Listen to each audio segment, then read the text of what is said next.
Olá a todos, o juiz André Napolitano aqui para julgar a liberdade. Hoje é quarta-feira, 9 de abril de 2025. Pepe Escobar se junta a nós agora da Tailândia. Pepe, sempre um prazer, meu caro amigo. Obrigado por se juntar a nós. Sempre um prazer. George, eu tenho muitas coisas do melhor hotel do mundo, o Capella. Você está em um lindo hotel com ótima recepção. Obrigado. Tenho muitas perguntas para fazer sobre muitos tópicos, todos gerados por um artigo recente e fantástico que você escreveu. Quão sólida é a aliança Pequim-Moscou? Sim, bem, muito importante.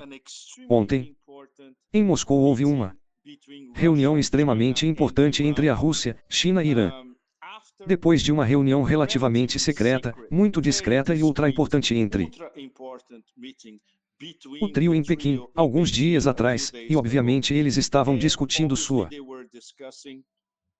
abordagem comum para tentar resolver o enigma do novo acordo nuclear com o Irã. Isso é imensamente importante porque, eu o chamo de novo Triângulo de Primakov. Para o nosso público, muito importante, o Triângulo de Primakov original cunhado pelo falecido grande ministro das Relações Exteriores russo, Evgeny Primakov, no final dos anos 90, era Rússia, Índia e China. Mais ou menos. O embrião dos tijolos agora depois de um quarto de século o verdadeiro novo Triângulo de Primakov muito importante para o futuro dos tijolos. Não é com a Índia, é com o Irã porque por muitas razões em primeiro lugar. Estes são indiscutivelmente os três principais tijolos que estão coordenando a integração da Eurásia, que é um processo contínuo. Processo geopolítico de longo prazo mais importante do século XXI. Eles são membros do BRICS, 3 deles. Membros da Corporação de Xangai, 3 deles, e eles têm parcerias interligadas. Ou parcerias estratégicas, e no caso da Rússia e do Irã eles têm um tratado que foi assinado por Putin e Pezeshkian, os presidentes, no final de janeiro. Em Moscou, que não é uma aliança militar, mas ao contrário das outras parcerias estratégicas, o China e Irã e o Irã-China.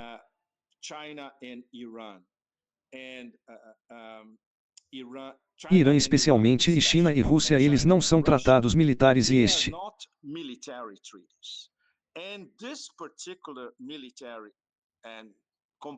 tratado militar e abrangente em particular assinado pela Rússia e Irã, mesmo que não seja uma aliança militar, ao que o presidente Putin qualifica como disposições técnicas militares que se aplicam diretamente a um ataque estrangeiro, um ataque externo, uma ameaça existencial contra um ou outra Rússia e China, e obviamente o outro parceiro ajudará o parceiro sob ataque. Isso significa julgar que se Tel Aviv e Washington atacarem o Irã como o primeiro-ministro tentou fazer, Netanyahu tentou convencer o presidente Trump na segunda-feira, se esse ataque acontecesse, a Rússia e a China viriam em defesa do Irã. Sim, essencialmente sim, julgar, não? Sabemos em diferentes níveis, o diabo está nos detalhes, é claro, mas sim, e é prova já, mesmo antes de qualquer coisa acontecer, acontece, espero que não, são essas duas reuniões subsequentes em Pequim e ontem em Moscou, onde o trio, o novo Triângulo Primakov, Rússia, China e Irã, eles estão organizando por si mesmos, o que é essencialmente uma estratégia comum para lutar contra isso. Digamos, a ressurreição dos mortos, o acordo nuclear JPOA com o Irã, que foi morto, a propósito, pelo presidente Trump durante Trump 1.00, certo? Então basicamente eles têm um roteiro, e ontem em Moscou eles estavam discutindo, eles estão aprimorando esse roteiro, que é essencialmente uma abordagem racional para tentar resolver o chamado problema nuclear do Irã, que é o diálogo mútuo, respeito por ambas as Posições, sem escalada, sem ameaças de escalada militar. Reconhecimento pelo Conselho de Segurança da ONU e pela Assembleia Geral da ONU de algo que já existe, que o Irã tem o direito de ter um programa nuclear civil e, claro, começar a debater as possibilidades de um JCPOA 2.0, o que será uma tarefa árdua e trazer Trump a bordo disso será muito difícil, mas agora é uma estratégia concertada entre Rússia, China e Irã. Acho que podemos aceitar como precisos os relatórios da imprensa ocidental. Hoje, para grande desgosto do primeiro-ministro Netanyahu, de que as negociações diretas entre Trump e Washington foram orquestradas por Moscou. Isso é verdade. Bem, é muito mais complicado do que isso. As negociações de sábado em Oman serão indiretas. Teremos Steve Witkoff, o novo Taylor ou o novo Bismarck com um grau de sal e pimenta, é claro, do lado americano, e o ministro das Relações Exteriores iraniano, Abbas Araghchi, do lado iraniano, e os mediadores serão diplomatas do Sultanato de Oman. Eles não vão se sentar na mesma mesa, então o cenário é provavelmente duas mesas separadas em duas salas separadas. E os diplomatas omanenses fazendo o vai e vem. Deixe-me perguntar sobre Witko. Alguns de seus colegas neste programa acreditam que todo mundo quer negociar com ele porque ele tem a atenção do presidente. Outros acreditam que ninguém quer negociar com ele porque ele é basicamente um incorporador imobiliário e parece não ter uma compreensão da história das interações, as interações geopolíticas entre esses países. Qual é a sua opinião? Bem, para dizer o mínimo, juiz, ele não é John Kerry. Eu me lembro em 2015, eu estava em Viena e estava acompanhando o último trecho das negociações que levaram ao JCPOA, onde tínhamos basicamente do lado americano, o lado americano liderado por John Kerry e o lado iraniano liderado por Javad Zarif. Kerry e Zarif tinham um relacionamento muito bom, havia respeito mútuo. E Kerry estava agindo como um verdadeiro diplomata e, claro, os outros estavam envolvidos, os chineses estavam lá, os russos estavam lá, assim como os europeus, mas isso foi essencialmente Kerry e Zarif decidindo. Agora temos Araghchi, que é um empresário, mas com uma sólida formação diplomática também e com absolutamente correto. Você tem um incorporador imobiliário e no dia seguinte está sendo aclamado como o novo Metiko ou o novo Tali. Esse não é exatamente o caso, mas é muito mais importante que Witkoff esteja dizendo da sua mesa para a mesa iraniana, através dos omanenses, exatamente o que o presidente Trump quer, o que, a propósito, uau, é extremamente radical. Vou resumir a versão. Deixe-me interrompê-lo por um momento por causa de algumas notícias de última hora não diretamente relevantes para o que estamos falando, mas notícias monumentais. Aparentemente Donald Trump gritou tio e está suspendendo as tarifas por 90 dias, com exceção daquelas sobre a China, que ele aumentou para 125%. É meio óbvio que ele não sabe o que está fazendo, mas a pressão sobre ele, principalmente de seus amigos bilionários, tem sido extraordinária. Este anúncio foi feito pelo próprio presidente. Sim, depois que entramos no mas voltando ao que estávamos falando, o presidente Putin dirá ao presidente Trump tire as mãos do Irã. Bem, juiz, isso é o que provavelmente vai acontecer quando o próximo telefonema acontecer. Isso é algo que eu coloquei na minha coluna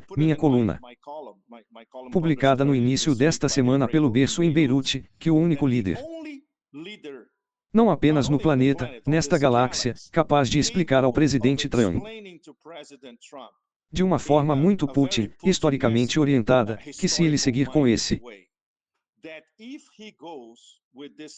Plano sionista, que é essencialmente uma guerra sionista contra o Irã, e conseguir que os Estados Unidos embarquem, isso será suicídio para os Estados Unidos e para o Império Americano como um todo. Trump pode, Putin, me desculpe, explicar isso a Trump em detalhes, com todo o histórico anterior ao o que aconteceu nos últimos 10 anos.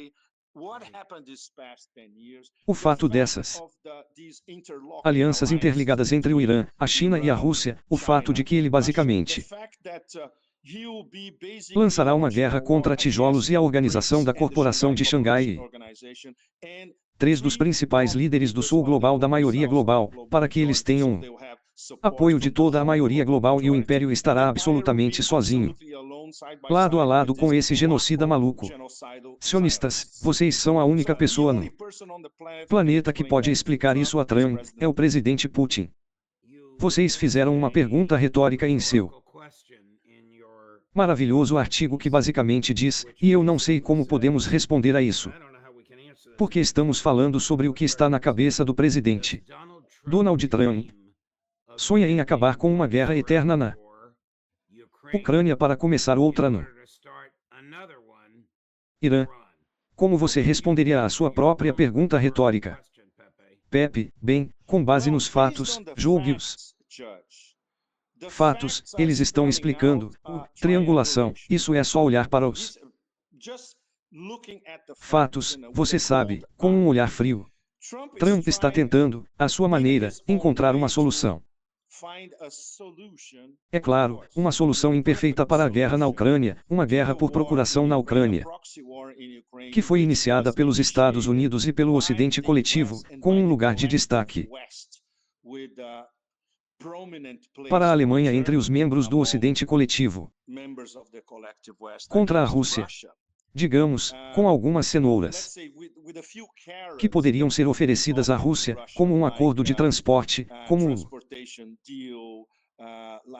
retorno do acordo de grãos do Mar Negro, tirando alguns bancos russos das sanções rápidas, aliviando as sanções como um todo, etc. e assumindo que haja uma espécie de cessar-fogo, o que não acontecerá porque a Rússia diplomatas, começando com nosso amigo, o importante diplomata russo Sergei Ryabkov, tem dito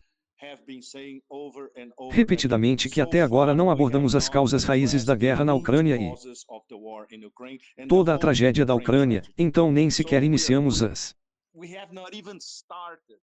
negociações reais, mas assumindo que Trump, é claro, assume que encontrará uma solução nas próximas semanas, não há nem mesmo um prazo para isso. No final de abril, e então ele se concentrará na guerra sobre a qual os sionistas o estão pressionando, seus doadores o estão pressionando sobre todo o acesso sionista do anel viário a Nova York e Tel Aviv, que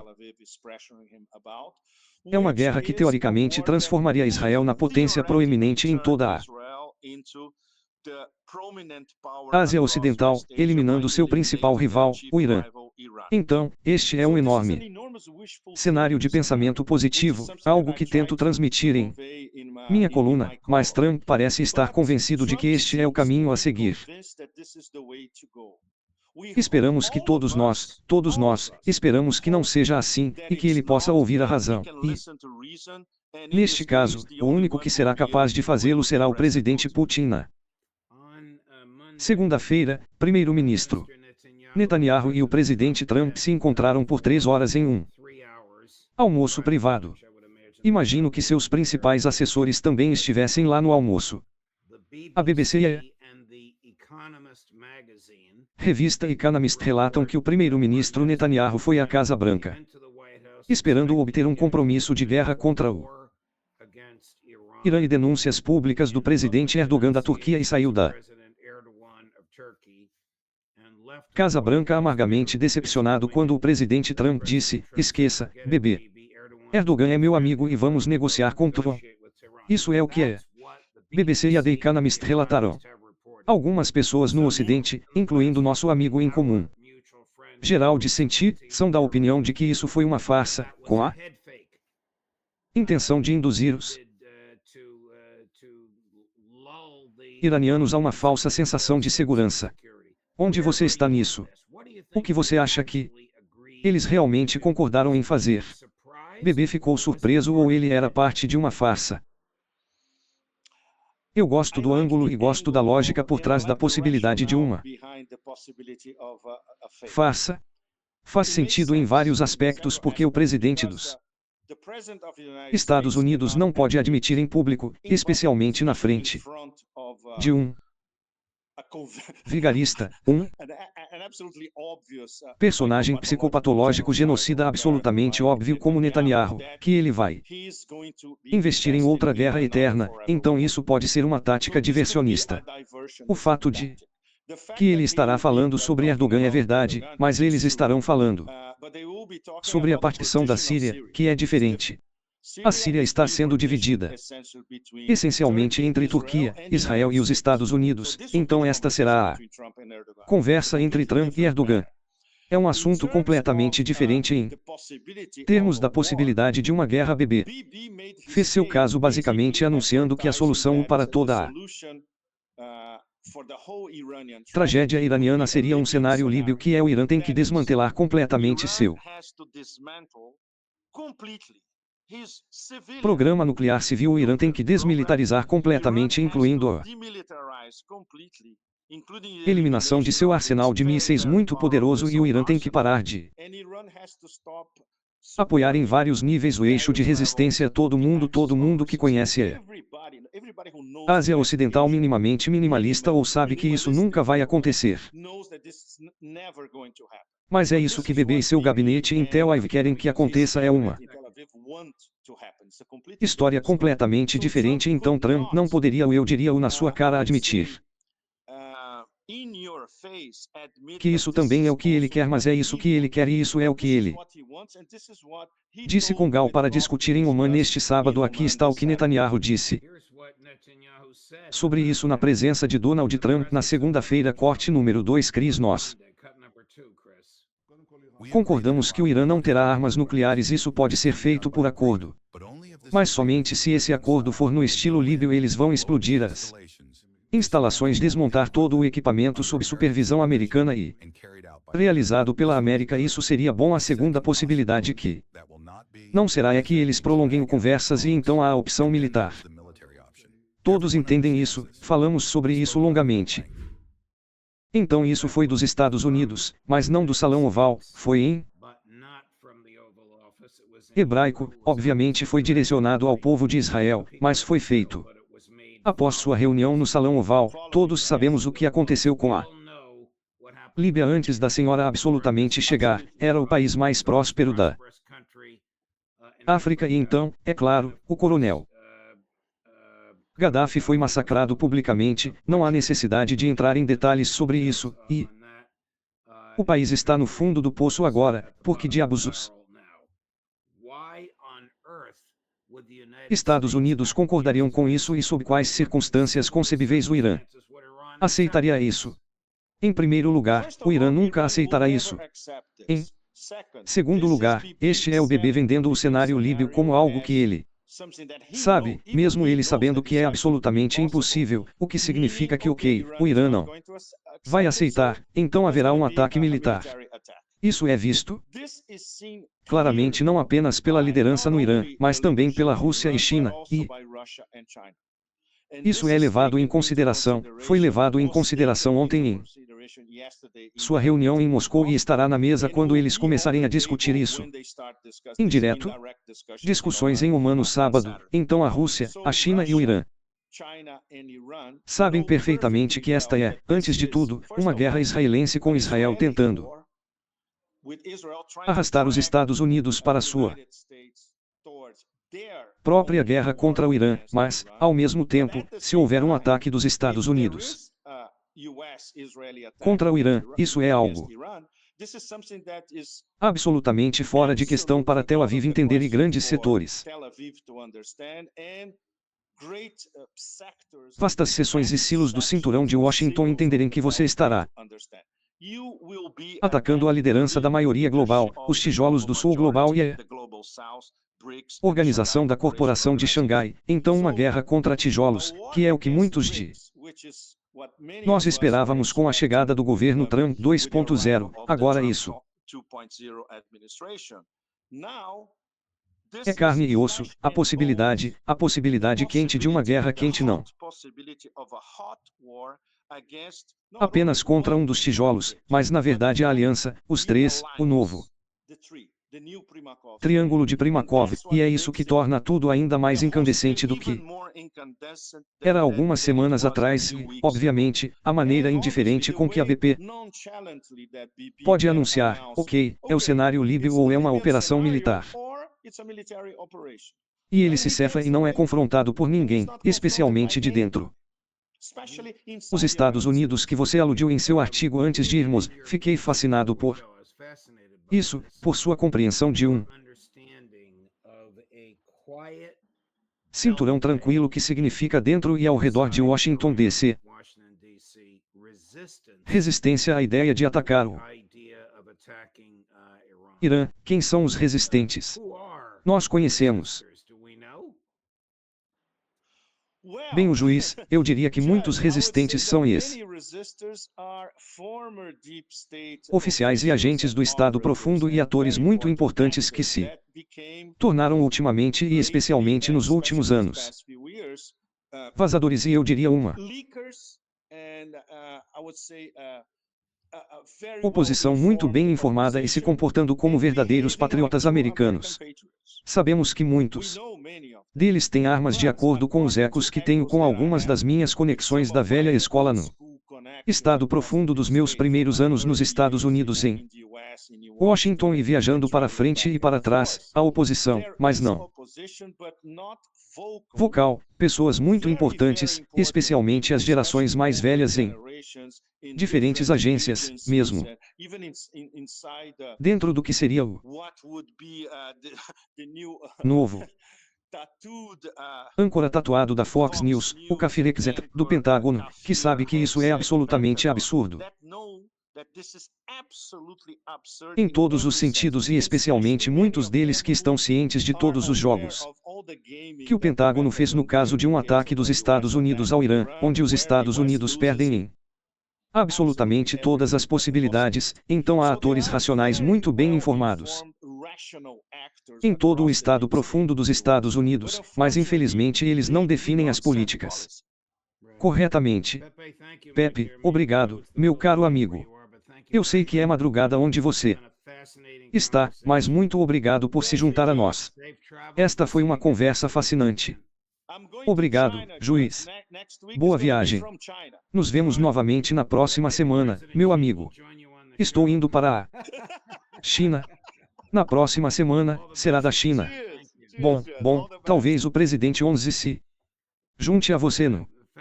Oh, tudo de bom, meu amigo. Abraços. Obrigado e... conversa fascinante. Claro, as últimas notícias sobre o fim das tarifas. Exceto para a China. Veremos quanto tempo isso durará, mas mais tarde. Hoje às 3 horas. Fio Geraldi às 4 horas. Max Blumenthal, juiz paulistano por julgar a liberdade, calor.